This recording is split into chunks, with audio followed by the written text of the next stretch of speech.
Propose ചെയ്തതേപോലെ അവള് school വിട്ട് വന്നപ്പോ ഒരു സമയത്ത് ഞാൻ +2 18 വയസ്സ് കഴിഞ്ഞിട്ട് 17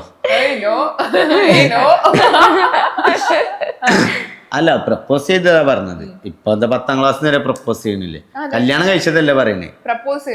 ആ ഫസ്റ്റ് നമ്മള് മീറ്റ് ചെയ്യണ കാണാൻ വേണ്ടിട്ട് ഞാൻ ബൈക്കുമ്പോ പോയി. അവള് കേറില്ല, ടീച്ചർ ആട്ടി വിട്ട്.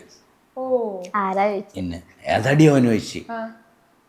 അന്നൊക്കെ ഭയങ്കര ഇഷ്യൂ അല്ലായിരുന്നു, 18 വയസ്സിന്റെ സീന് ഭയങ്കര ഉണ്ടായിരുന്നു.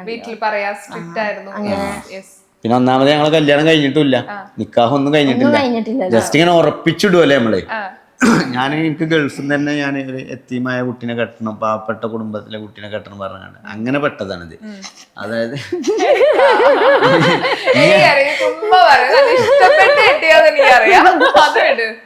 അങ്ങനെയാണ് ഞങ്ങള് ഇവളെ അറേഞ്ച് ചെയ്യുന്നത്. വീട്ടുകാരെന്നെ അറേഞ്ച് ചെയ്ത് തന്നതാണ്. ഇവളെ പറ്റുമോ നോക്ക്. കുറെ കുട്ടികൾ ഉണ്ടായിരുന്നു, പക്ഷെ ഇവളെ ഇതിലിന്റെ കണ്ണുടക്കി.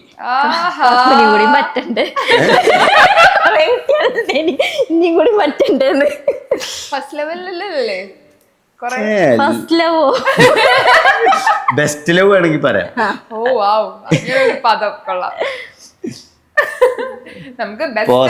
പോസ്റ്റ് ലവ് ഇനി ഉണ്ടാവും. അപ്പൊ ഇഷ്ടപ്പെട്ടു. പ്രപ്പോസൽ ആയിട്ട് പറഞ്ഞിട്ട് പ്രപ്പോസൽ ഒന്നും ഉണ്ടായിരുന്നില്ല. സ്കൂളിൽ വന്ന് അതന്നെ ഉള്ളു. ഡയറി മിൽക്ക് ഒക്കെ കൊടുത്ത്. ഡയറി മിൽക്കും റോസപ്പും കത്ത് കൊടുത്തിട്ടുണ്ടോ? കത്ത് വേറെ കൊടുത്ത്. ഇവിടുത്തെ ഫസ്റ്റ് ആയിരിക്കല്ലോ. കത്ത് വേറെ പെണ്ണിന് കൊടുത്ത്. അത് ഞാൻ കർച്ചീഫിൽ എഴുതിയത്. പുതിയ കർച്ചീഫ് വാങ്ങിയിട്ട്, കാരണം ഒരു അങ്ങനത്തെ ഒരു മൈൻഡാണല്ലോ, ഒരു വെറൈറ്റി ആയിട്ട്. എൻ്റെ സ്വന്തം നിന്നെ ഞാൻ അത്ര സ്നേഹിക്കുന്നു. ഓള് വായിക്കാതെ ഞാനതിങ്ങനെ കൊടുത്ത് മടക്കിയിട്ട് ഇങ്ങനെ കൈ. ഓള് വിചാരം ഞാൻ അത് മൂക്കുടച്ചിട്ട് കൊടുത്താണെന്നാ. ഓളതൊരു ചളി വെള്ളത്തിൽ എറിഞ്ഞ്. അതായത് അന്നിൻ്റെ ആ ഒരു ഫസ്റ്റ് പ്രണയം അവിടെ തകർന്ന്. ഓളെ വെള്ളത്തിലിട്ട് 4 ചവിട്ടും. അതായത് ഓളെ പറഞ്ഞിട്ട് കാര്യമില്ല. ഞാൻ പിന്നെയാണ് അതിൻ്റെ ഒരു ഇത് മനസ്സിലായത്. കാരണം അവള് നമ്മളിപ്പോ കർച്ചീഫ് ഉപയോഗിക്കുന്ന മൂക്കൊക്കെ തുടക്കാനാണല്ലോ. അപ്പൊ ഒരു സ്നേഹസമ്മാനമായിട്ട് കൊടുക്കാൻ പറ്റുന്ന സാധനമല്ല കർച്ചീഫ്. പക്ഷെ കർച്ചീഫ് ഞാൻ പുതിയത് വാങ്ങിയിട്ട് അതിൽ എഴുതി കാരണം അന്ന് അതിനുള്ള സാമ്പത്തികമുള്ളൂ ഒരു കർച്ചീഫ് വാങ്ങാനുള്ള.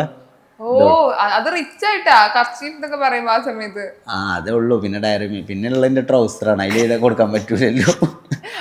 ഒരു ട്രൗസർ പ്രണയ കഥ. ഇൻസ്റ്റാഗ്രാമിൽ പ്രപ്പോസൽസ് വരാറുണ്ടോ? ഇഷ്ടം പോലെ. ഓക്കെ, ഞാനാ മറുപടി കൊടുക്കുക. ചെണ്ടുകളി ചെറ്റുകൾ എന്റെ പെണ്ണുങ്ങൾക്ക് ഇങ്ങനെ മെസ്സേജ് നമ്പറൊക്കെ വാങ്ങട്ടോ. ഞാൻ നമ്പർ കൊടുക്കും. എന്നിട്ട് ഞാൻ ഫസ്റ്റ് വിളിക്കുമ്പോ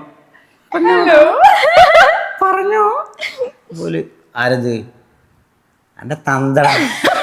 അപ്പൊ ഞാൻ അവർക്ക് മനസ്സിലായത് അടിച്ച ഞാൻ എന്റെ ഒറിജിനൽ സ്വഭാവം പുറത്തെടുക്കും. തിരിച്ച് പ്രപ്പോസൽസ് വരാറില്ല? അപ്പൊ നോക്കോ ഇതേപോലെ മറുപടി ഒക്കെ കൊടുക്കോ?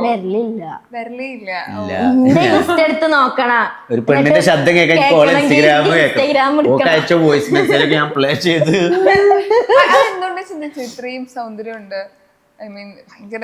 അത് ഞാൻ അങ്ങനെ ഒരു മൂഡ് പടം ഉണ്ടാക്കിയിട്ടാണ്. വരുന്നൊക്കെ ഞാൻ ഡിലീറ്റ് ആക്കി, എന്റെ കാര്യങ്ങൾ റിപ്ലൈ കൊടുത്തിട്ട് ഞാൻ ഡിലീറ്റ് ആക്കി കളയുന്നത്. കേൾക്കുന്നുണ്ട് ഇതൊക്കെ. അതിന്റെ കഴിവുകേടാണെന്ന് വിശ്വസിക്കുന്നതാണ് അവളുടെ കഴിവുകേട്. നിങ്ങളുടെ ഇപ്പൊ വീഡിയോസ് കണ്ടിട്ട് ഇപ്പൊ പുറത്തേക്ക് പോകുമ്പോ നിങ്ങൾക്ക് ഭയങ്കര ഓർമ്മയില്ല എന്തെങ്കിലും മൊമെന്റ്സ് ഉണ്ടോ? അല്ലെങ്കിൽ മെസ്സേജിലൂടെ ആവാം, അല്ലെങ്കിൽ ഈ പറയുന്ന നേരിട്ടാവാം, മറക്കാൻ പറ്റാത്ത ഓർത്ത് വെക്കുന്ന മൊമെന്റ്സ് ഉണ്ടോ എന്തെങ്കിലും? ആളുകളുടെ ഒരു റെസ്പോൺസ് എനിക്കുണ്ട്. അതെ, നമ്മള് ചാനൽ തുടങ്ങിയ ഉടനെ നമ്മളങ്ങനെ ആരും അറിയില്ലല്ലോ. ചാനൽ തുടങ്ങിയ ടൈമില് ഞങ്ങളവിടെയാണ് പാലുണ്ടാറ്. അവിടെ ഒരു താത്ത ഉണ്ടായിരുന്നു. എന്റെ നമ്പറൊക്കെ ആരൊക്കെന്നോ തപ്പിപ്പിടിച്ച് അന്ന് നമ്മളെ കാണാനൊക്കെ ഇങ്ങോട്ട് വന്നില്ല വണ്ടൂരിക്ക്. അൻസിതാന്റെ അത് ഭയങ്കര ഇതേ. ഞാൻ താത്ത എപ്പോഴും വിളിക്കും. നമ്മളെ വീട്ടിലുള്ള ഒരാളെ മാതിരിക്ക് തന്നെ കാണാൻ വരും. ഞാൻ ബസ്സിന് ഇതേമാതിരി എന്റെ വീട്ടിലേക്ക് പോയപ്പോ തിരിച്ചിഞ്ഞോട് വന്ന് ഏത് ബസ്സിനാ കയറുന്ന, ആ ബസ്സില് ആ സമയത്ത് ഒരു മൂപ്പര് അവിടെ വന്ന് നിന്ന് നമ്മളായിട്ട് സംസാരിച്ച് ഫസ്റ്റ് ടൈം. പിന്നെ ഇപ്പൊ കുറെ ഉണ്ട് അങ്ങനെ കാണുമ്പോ എല്ലാരും സംസാരിക്കും. പക്ഷെ അത് എനിക്ക് ഭയങ്കര ഒരു ഇഷ്ടമായിരുന്നു. നമ്മള് ചാനൽ തുടങ്ങിയ ടൈമിൽ നമ്മളെ ഭയങ്കര ഇഷ്ടമായിരുന്നു. അന്നൊക്കെ നമുക്ക് ഒരാള് നമ്മളെ വീഡിയോ കണ്ടിട്ട് നമ്മളെ അറിയാറുണ്ട് നമുക്ക് ഭയങ്കര സന്തോഷമാണ്. കാരണം നമ്മളൊരു ക്രിയേറ്ററായി മാറുക എന്നുള്ളതിന്റെ ഒരു മുന്നൊരുക്കങ്ങളാണല്ലോ അതൊക്കെ. പക്ഷെ ഇപ്പൊ സത്യം പറഞ്ഞാല് വെറുപ്പുണ്ടായിട്ടല്ല, അത് നമുക്ക് നമ്മുടെ സ്വാതന്ത്ര്യം നമുക്കൊരു പ്രൈവസി ഇല്ലാത്തൊരവസ്ഥ വരും. അതായത് ഇപ്പൊ നമുക്ക് ഇവിടെ നിങ്ങൾക്ക് അറിയാം, നമുക്ക് കുട്ടികളെ നോക്കാനേ നേരമില്ല. അതിന്റെ ഇടയിൽ വ്ളോഗ് എടുക്കണം, വ്ളോഗ് എടുക്കാനേ നേരമില്ല. പിന്നെ ഈ സംഭവങ്ങൾ, ഈ പറഞ്ഞ സംഗതികളൊക്കെ പെൻഡിങ്, ഈ പ്രൊമോഷന്റെ സംഭവങ്ങള്.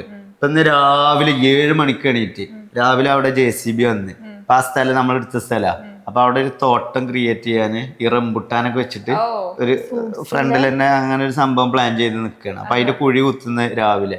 പിന്നെ അത് കഴിഞ്ഞിട്ട് നിങ്ങൾ വന്ന് ഈ സംഭവം, അതായത് ഇന്ന് ഫുള്ള് ഷെഡ്യൂൾ ഇതിന് പുറത്തേ ഉണ്ട്. പിന്നെ കുറച്ചൊക്കെ നമ്മളിത് ഇങ്ങനെ എന്തെങ്കിലും പറഞ്ഞിട്ട് ലാഗ് ആക്കും. നിങ്ങളെ ഞാൻ ലാഗ് ആക്കിയതാണ്. ആ ശരി, അയ്യോ ഷെജിനാക്ക് പൈസ കൊടുക്കുന്ന മുതലാക്കാനാണ്. പക്ഷെ അത് ഭയങ്കര ഇങ്ങോട്ട് കുത്തുമ്പോ ഇടക്ക് അങ്ങോട്ടൊരു കുത്തു.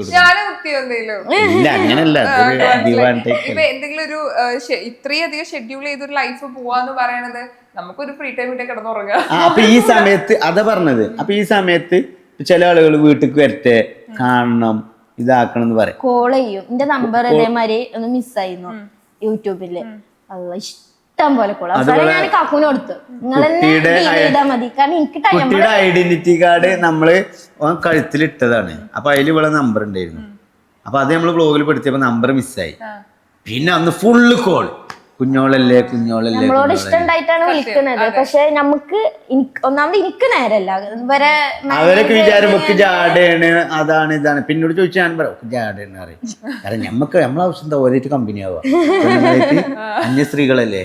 അപ്പൊ ഓക്ക് ജാടയാണ്, മെസ്സേജ് ആക്കണ്ടാറ്. അതായത് ഞമ്മക്ക് കമ്പനി ആവാൻ വേണ്ടിട്ട്. എന്നാലും അവർക്ക് നമ്മളെ വേണ്ട, കുഞ്ഞോളോടൊന്ന് വർത്താനം പറയട്ടെ, അല്ലെങ്കിൽ കുട്ടികളെ വർത്താനം എന്താ. ഞാൻ പറഞ്ഞു നമ്മള് കാര്യം സംസാരിക്കേ, ഞാൻ നേരെ വാങ്ങ.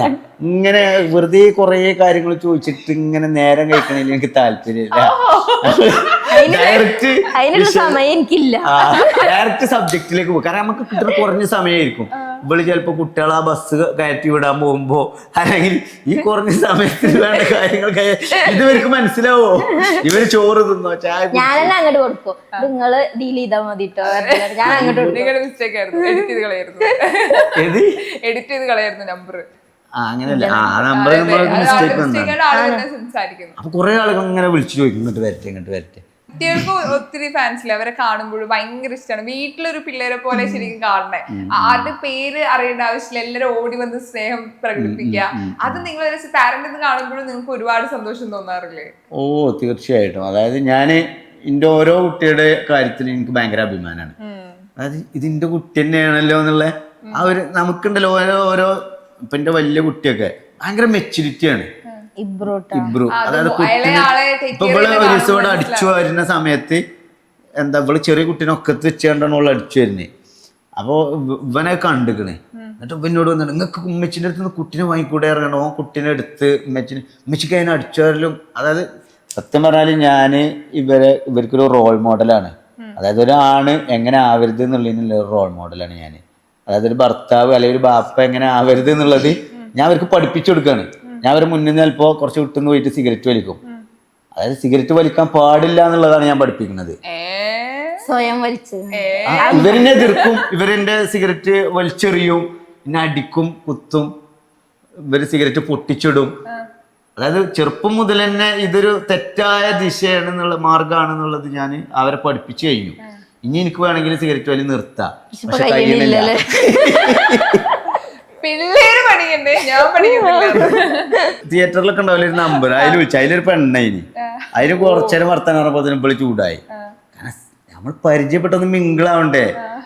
പറഞ്ഞ കേൾക്കണ ഒരാളേലും ഇവള് പറയാൻ ഏതായാലും കേൾക്കില്ല, ഓളെങ്കിലും പറഞ്ഞ കേൾക്കൂല എത്തിട്ട് ഞാൻ ഓളോടൊന്ന് അടുത്ത് പോയത്. അതിനും പ്രശ്നം. നിർത്താൻ പറ്റുമല്ലേ? ഞാനൊരു ടാബ്ലറ്റ് ഒക്കെ ഉണ്ടല്ലോ, നിക്കോടെക്സ് പറഞ്ഞിട്ട്, അതൊക്കെ കഴിച്ചു നോക്കി. പിന്നെ അതും വേണം, സിഗരറ്റും വേണം. അങ്ങനത്തെ ഒരു മൈൻഡായി. രണ്ടും വേണം ഒരുമിച്ച്. പിന്നെ അത് നിർത്താൻ ഞാൻ സിഗരറ്റ് 2 വലിക്കാൻ തുടങ്ങി.